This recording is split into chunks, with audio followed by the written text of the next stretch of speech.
Nearly 94 years after the Jallianwala Bagh massacre, Britain's Prime Minister David Cameron today visited the site and described the incident as deeply shameful.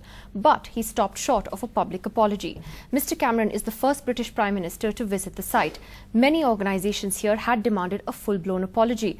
But the British media quoted Mr. Cameron as saying later that we shouldn't reach back into history.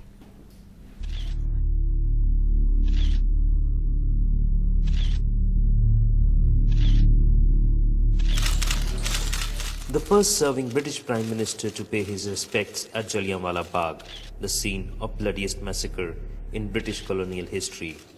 David Cameron stopped short of an apology, something that many seemed to expect. But he came close. In the Visitor's book, he wrote, "This was a deeply shameful act in British history, one that Winston Churchill rightly described at that time as monstrous.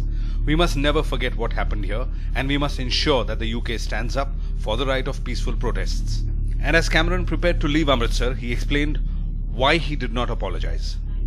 "In my view, we are dealing with something here that happened a good 40 years before I was even born. So I don't think the right thing is to reach back into history and to seek out things you can apologize for. I think the right thing is to acknowledge what happened, to recall what happened, to show respect and understanding for what happened." And the message seemed to satisfy many. He came here and paid obeisance to the martyrs, shows that they feel that it was a great mistake. Yes, we've both been tearful a little to think that it was our ancestors that committed this atrocity, and we hope that by him coming and making this gesture of visiting the garden, it's going to improve even further the wonderful relationships between the British people and the Indian nation.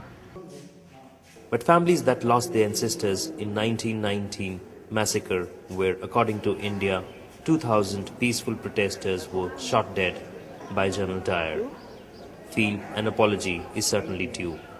ये कहा है कि ये एक शर्मनाक घटना है, पर उन्होंने परिवारों से नहीं, पर्सनली अगर मिल जाते परिवारों से तो उसमें और मलहम लग जाता. Some say it was very graceful of him to have visited Jallianwala Bagh and terming the massacre as a shameful act of British history. But some say it would have been more graceful had he offered an apology.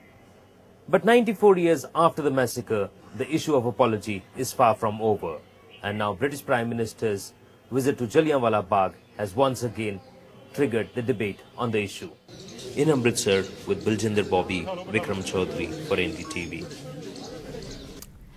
So would an apology from David Cameron for Jallianwala Bagh have made a difference at all? He stopped short of saying sorry, but it was a big gesture by him today, the first British Prime Minister to go and visit the site of the massacre. Joining us on the programme tonight is author and historian Patrick French, who joins us from the UK. We have senior foreign correspondent Padma Rao in the studio with us.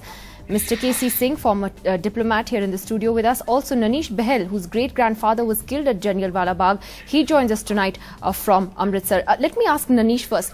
ननीश जी, आज कई लोग वहां पे अमृतसर में थे और कई लोगों ने कहा कि हाँ, हम चाहते थे कि ब्रिटेन के प्रधानमंत्री माफी मांगे, लेकिन अगर वो यहाँ आए और उन्होंने ये बोला कि जो भी हुआ ये गलत हुआ, वो भी एक बहुत बड़ा स्टेप है, लेकिन आप कहते हैं कि उनको माफी मांगनी चाहिए थी.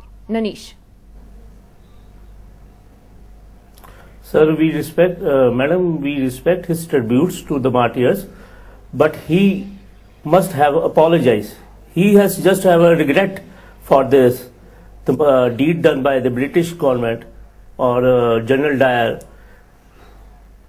But you feel he should have gone all the way and apologized? Yes, he must have apologized for this thing, for the deeds done by the British government during his ruling.